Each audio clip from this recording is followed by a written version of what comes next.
Got all the girls behaving. For now. Got Winx all the way by herself over there.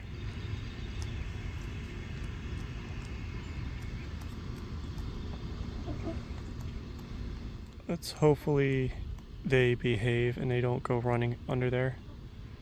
Even got the big girl out.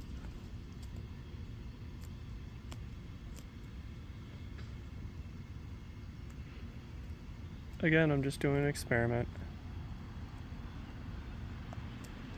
I'm being nice and calm with them. I'm not doing any sudden movements.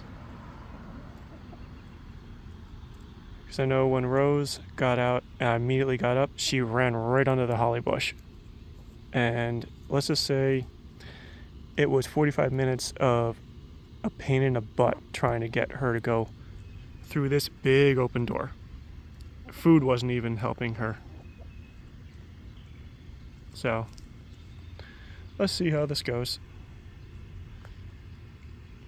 Got Winx there. Got Bobtail there.